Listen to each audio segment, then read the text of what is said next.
Hello friends, स्वागत है आपका अपने यूट्यूब चैनल अपना ह्यूमैनिटीज़ गुरु में। तो और आज की इस पर्टिकुलर वीडियो में अपने देखेंगे फॉरेन पॉलिसी ऑफ यूएसए, यानी कि यूएसए की फॉरेन पॉलिसी के कुछ खास करेक्टरिस्टिक्स, कुछ खास फीचर्स, किन पे यूएसए मेन काम करता है वो सब जानेंगे। तो शुरू करते हैं अपनी आज की वीडियो। सबसे पहला पॉइंट है कि नेशनल सिक्योरिटी।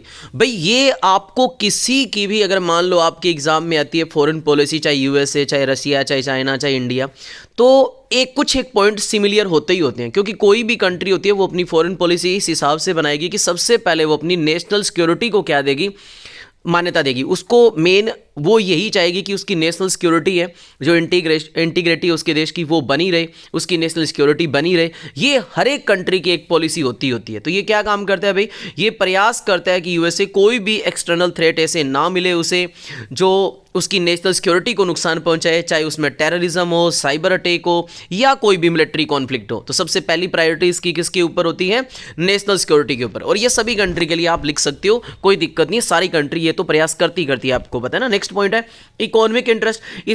इसके बाद में दूसरा पॉइंट आता है कि ये अपने ट्रेड को प्रमोट करने का प्रयास करती है।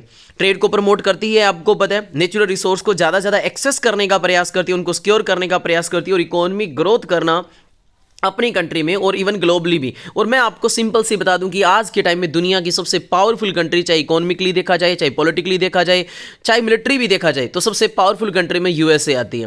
तो आप इसकी इकोनॉमिक ग्रोथ तो आप मानते ही हो कि सबसे ज़्यादा ये फंड, जितनी भी जो इंटरनेशनल ऑर्गेनाइजेशन है, जैसे मेन यूएन है, तो उसके अंदर ये सबसे ज़्यादा फंड कॉन्ट्रीब्यूट करता है, और उसकी जितने भी एजेंसी वगैरह है उनमें सबसे ज़्यादा फंड लगभग ऑलमोस्ट यही देता है। तो अब आप यहाँ से अंदाज़ा लगा सकते हो कि इसका इकोनॉमिक इंटरेस्ट किस हिसाब से ये काम करता होगा, किस हिसाब से ये रिसोर्सेज को यूज करना, किस हिसाब से ये फ्री ट्रेड को प्रमोट करने का काम करता होगा, है ना। और फ्री ट्रेड को प्रमोट करना, तो आप इससे भी समझ सकते हो कि इसकी आइडियोलॉजी क्या है, कैपिटलिज्म आइडियोलॉजी। और कैपिटलिज्म आइडियोलॉजी क्या कहती है कि जहां पे गवर्नमेंट का इंटरवेंशन कम हो, ज्यादा से ज्यादा प्राइवेटाइजेशन को बढ़ावा दिया जाए। तो ये फ्री ट्रेड को बहुत बढ़ावा देने का प्रयास करते हैं, क्योंकि इसको पता है कि मेरे पास टेक्नोलॉजी अच्छी है, मैं बढ़िया प्रोडक्ट बना के सामने वाली कंट्री को बेचूंगा, तो इससे मेरा ही फायदा होगा। तीसरा पॉइंट है इसका, ह्यूमन राइट एंड डेमोक्रेसी के लिए काम करती है। ये पॉइंट भी आप किसी भी कंट्री का जब आए, आपसे पूछा जाए कि उनकी फॉरेन पॉलिसी क्या है, तो आप लिख सकते हो लगभग कि सारी कंट्री है वो ह्यूमन राइट को प्रोटेक्ट करने का काम करती है, और अपनी कंट्री में प्रॉपर तरीके से डेमोक्रेसी लागू हो, इसके लिए वो काम करती है। यानी कि रूल ऑफ लॉ को फॉलो करने का प्रयास करती है, वो डेमोक्रेसी की एडवोकेसी के लिए काम करती है, और ह्यूमन राइट को प्रमोट करने के लिए और प्रोटेक्ट करने के लिए काम करती है।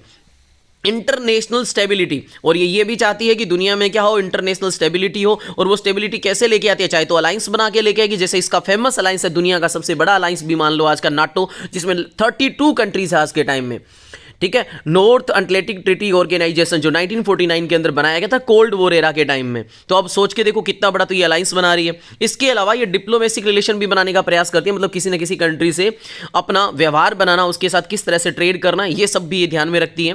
और इंटरनेशनल ऑर्गेनाइजेशन तो आप जानते ही हो कि यूएन जो बना हुआ है, उसके अंदर सबसे पावरफुल कंट्री में ये है, और उसके सिक्योरिटी काउंसिल की मेंबर भी यूएसए है। तो इस हिसाब से ये इंटरनेशनल स्टेबिलिटी के ऊपर भी ध्यान देती है। इसके अलावा जियो पॉलिटिकल इन्फ्लुएंस पे ध्यान देती है। जियो पॉलिटिकल इन्फ्लुएंस तो मतलब जानते ही हो कि एक पर्टिकुलर एरिया में, या कोई भी एरिया हो, कंट्री हो, रीजन हो, उसके अंदर जो रिसोर्सेस है उनको लेके अपनी पॉलिटिकल का इन्फ्लुएंस दिखाना। तो ये तो आपको पता है कोल्ड वॉर एरा से बेसिकली शुरू हुआ था, जब रशिया यानी कि यूएसएसआर और यूएसए दो पार्ट में पूरी दुनिया डिवाइड हो गई थी। तो उस टाइम में वेस्टर्न यूरोप को इन्होंने यूएसए ने मिलाया था। क्यों मिलाया था, इनको पता है कि वहाँ के रिसोर्सेज से हमें मदद मिलेगी, वहाँ के रिसोर्सेज पे डायरेक्ट हमारा कंट्रोल हो जाएगा, वहाँ पे अपने कल को मान लो लड़ाई होती है तो अपनी वहाँ पे आर्मी भेज सकते हैं। तो इस तरह का जो इन्फ्लुएंस होता है उसको जियो पॉलिटिकल इन्फ्लुएंस कहते हैं। ये अपनी मिलिट्री पावर से, इकोनॉमिक पॉलिसी से और डिप्लोमेटिक एफर्ट से ज़्यादा से ज़्यादा प्रयास करता है कि पूरे ग्लोबल लेवल पे इसका इन्फ्लुएंस हो। नेक्स्ट है हिस्टोरिकल डेवलपमेंट। इसने कैसे करा, तो सबसे पहले बात करें तो आइसोलेशनिज्म रहा था, यानी कि शुरुआत के अंदर इसने भी किसी कंट्री से ज़्यादा ट्रेड नहीं करा था।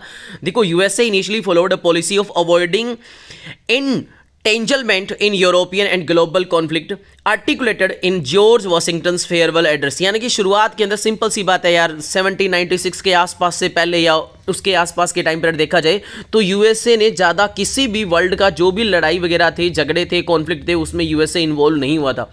यूएसए तो बाद में एक्टिव पार्टिसिपेट होता है, और जब होता है तो फिर इस तरह से होता है कि मतलब ऐसे मान के चलो कि वन मैन आर्मी ही कहलाता है ये। आज के टाइम में अपने कह सकते हैं कि अगर कहीं ना कहीं इसको कोई कंट्री है जो आने वाले टाइम में इसको बढ़िया तरीके से टक्कर दे सकती है हर चीज़ में, तो वो चाइना है कहीं ना कहीं। देखो अपने कह सकते हैं कि इंडिया ग्रोथ कर रही है, अच्छी ग्रोथ कर रही है, रशिया भी है पावरफुल, रशिया के पास सबसे ज़्यादा वेपन है, न्यूक्लियर वेपन, उसके बाद अमेरिका के पास आते हैं, लेकिन एक हर तरीके से जो पावरफुल होती है वो अभी यूएसए है, ठीक है। लेकिन शुरुआत में ये कोई भी जो कॉन्फ्लिक्ट थे उनके अंदर ये इंडल्स नहीं थी, शामिल नहीं थी, इंक्लूड नहीं थी। शुरुआत में ये चाहती थी कि मैं आइसोलेशन रहूं, यानी कि इनसे दूर रहूं सभी से ना। चलो आगे बात करते हैं वर्ल्ड वॉर। अब आपको पता ही है वर्ल्ड वॉर कौन नहीं जानता, world war first, world war second के बारे में आप जानते हो कि वहां से इसकी एक तरह से जो पॉलिसी है, फॉरेन पॉलिसी है, काफ़ी हद तक शिफ्ट होती है, खासतौर से वर्ल्ड वॉर सेकंड के बाद में। वर्ल्ड वॉर सेकंड में तो आपको पता है ये बहुत बड़ी पावरफुल एक कंट्री थी, और वर्ल्ड वॉर सेकंड के जैसे ही खत्म हुआ 1945 में, उसके बाद तो दुनिया की सबसे बड़ी पावरफुल कंट्री के तौर पे इमर्ज होगी। और इसके साथ साथ कौन सी इमर्ज हुई थी, यूएसएसआर। तो पूरी दुनिया उस टाइम में बायपोलरिटी में बंट गई थी, यानी कि दो पार्ट में डिवीजन हो गया था। तो यहां से इसकी जो है ना पॉलिसी है, प्रॉपर जो फॉरेन पॉलिसी है, वो वर्ल्ड वॉर से शिफ्ट होती है। शुरुआत में तो जो 18th सेंचुरी थी उसके मिड तक तो लगभग ये आइसोलेशन में ही रहा था। आगे बात करते हैं कोल्ड वॉर एरा। तो आप सब जानते हो कोल्ड वॉर का जो टाइम पीरियड था, बेसिकली वैसे माना जाता है कि जैसे ही सेकेंड वर्ल्ड वॉर खत्म होता है, यानी कि 1945 खत्म होता है सेकेंड वर्ल्ड वॉर 1945 में, उसके जस्ट बाद कोल्ड वॉर एरा शुरू हो गया था। और वो कब तक चला था, 1991 तक, जब तक यूएसएसआर डिसइंटीग्रेट नहीं हुआ। यानी कि यूएसएसआर डिसइंटीग्रेट होते ही कोल्ड वॉर खत्म होता है। तो कोल्ड वॉर तक इसने ज्यादा से ज्यादा प्रयास क्या करा, इसने एक मिलिट्री अलायंस बनाने का प्रयास करा, इसने अपनी कैपिटलिज्म जो आइडियोलॉजी उसको स्प्रेड करने का प्रयास करा, इसने ज्यादा से ज्यादा कंट्री को अपने साथ जोड़ने का प्रयास करा। और नाटो के बारे में मैंने एक्सप्लेन कर दिया कि एक तरह से ये मिलिट्री अलायंस था जो कि 1949 में बनाया गया था। आज के टाइम में इसमें 32 कंट्रीज है। और नाटो की क्या थीम है कि भाई हम में से किसी एक के ऊपर अटैक ऐसा माना जाएगा कि सारी कंट्री के ऊपर अटैक है, ठीक है। आगे बढ़ते हैं। हो सकता है भी मैं लाइन टू लाइन एक एक चीज नहीं बता रहा हूं, लेकिन मेरा प्रयास ये है कि मैं सारे टॉपिक को पूरा अच्छे से कवर करूं। फिर भी कहीं से कोई गलती रह जाती है तो दिल से क्षमा चाहता हूं। हो सकता है एक प्रोनाउंसिएशन में मेरी थोड़ी दिक्कत हो, तो उसके लिए क्षमा चाहता हूं भाई दिल से। आगे बात करते हैं पोस्ट कोल्ड वॉर एरा की। 1991 के बाद से लेके आज तक का ये पोस्ट कोल्ड वॉर एरा है भाई। इसमें तो सिंपल सी बात है, यूएसए की हेजेमनी को देखने को मिला। हेजेमनी बोले तो डोमिनेंस को देखने को मिला। कैसे भी, कोल्ड वॉर एरा में तो दो पार्ट में पूरी दुनिया बंटी हुई थी, उसको बोलते हैं बायपोलरिटी का टाइम पीरियड, है ना। लेकिन कोल्ड वॉर के बाद में जैसे ही कोल्ड वॉर के अंदर एंड होता है, यानी कि डिसइंटीग्रेशन होता है यूएसएसआर का, यानी कि यूएसएसआर जो टूट जाती है, जो टोटल 15 कंट्रीज का ग्रुप होता है रशिया को मिला के, जब वो टूट जाता है तो पूरी दुनिया में यूनिपोलरिटी आ जाती है, यानी कि सबसे सोल पावर के तौर पे यूएसए इमर्ज हो जाता है। इसके बाद तो इसकी पावर बड़ी मतलब एक्सट्रीम लेवल पे देखने को मिली, जब इसने बहुत सारे कंट्रीज पे बिना यूएन की परमिशन लिए भी अटैक करा। और सब जानते होंगे जब 2001 में 11 सितंबर 2001 को जब इनके ऊपर अटैक हुआ था, जब इनके 4 जो इनके कमर्शियल प्लेन थे उनको हाईजैक कर लिया गया था, जिसमें 3000 यूएसए के जो लोग हैं वो मारे गए थे। उसके बाद इन्होंने टेररिज्म के खिलाफ क्या स्टेप लिया था, तो उन कंट्रीज़ पे जिन पे डाउट था, अलकायदा ग्रुप वगैरह पे जो डाउट था, उनके कंट्री के अंदर घुस के उनकी गवर्नमेंट से बिना परमिशन लिए उन्होंने उठा के उनको चुन चुन के मारा था।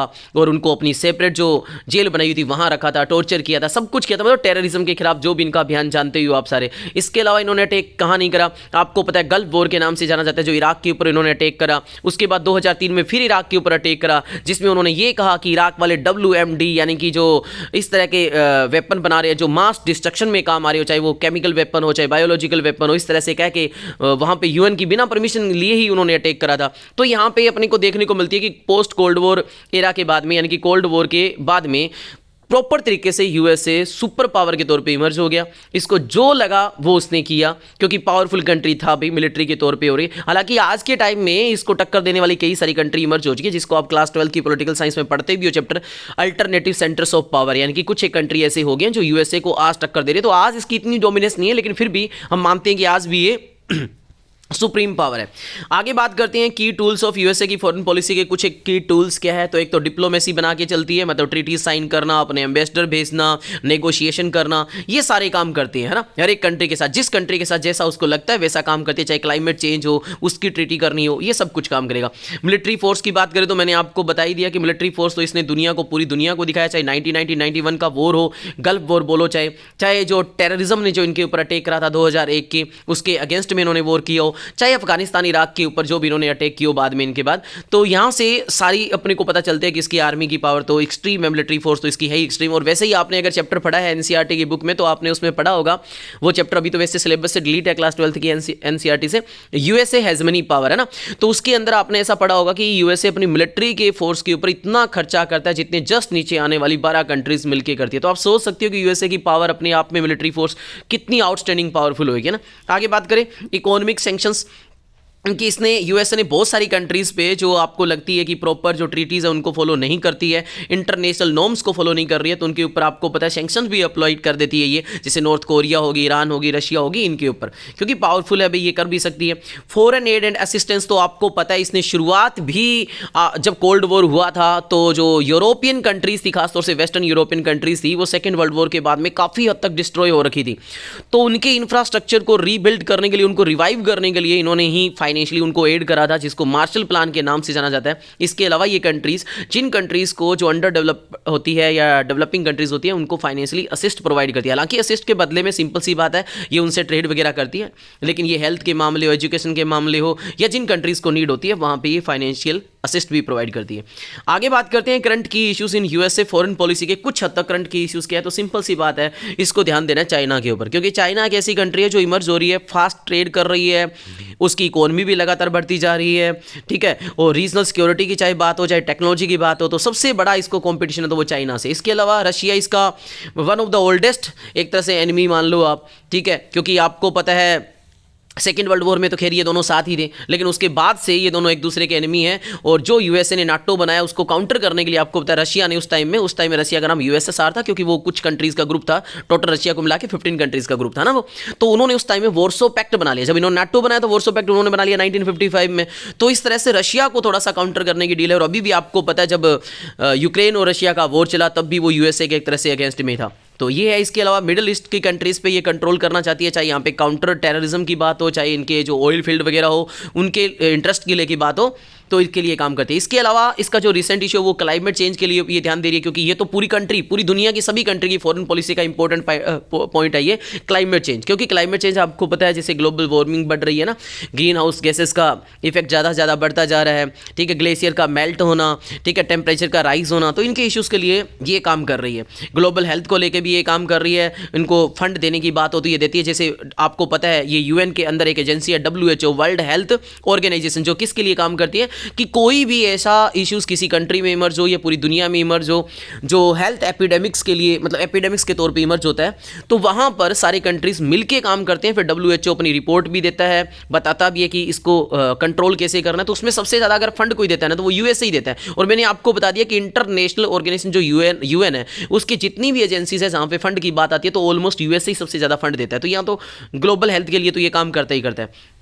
इसके बाद बात करते हैं यूएसए के अलायंस की, तो अलायंस मैंने अपनी चर्चा कर चुके हैं। नाटो इसका सबसे इंपॉर्टेंट अलायंस है जो वेस्टर्न कंट्रीज़ को एक तरह से साथ में मिला के रखता है, और इनकी ये पॉलिसी है कि अगर हम में से किसी एक कंट्री पर अटैक होता है तो हम सभी कंट्री के ऊपर अटैक मानेंगे। इस तरह से इनकी पॉलिसी चलती है। 32 कंट्रीज़ आज के टाइम में है, सबसे बड़ा मिलिट्री अगर ग्रुप है तो वो यही है, ठीक है। इसके अलावा इसने कई ट्रेड एग्रीमेंट भी करता है। ट्रेड एग्रीमेंट तो आपको पता है, चाहे चाइना हो चाहे यूएसए हो, ये ट्रेड एग्रीमेंट तो बहुत ज़्यादा करती है, क्योंकि ये चाहती है कि कोई भी कंट्री हो, कोई भी पार्ट हो, वहाँ पे हम ट्रेड करें ताकि उनको हमारी इकोनॉमी से जोड़ के हम जितना ज़्यादा फायदा है वो जनरेट कर सकते हैं ना।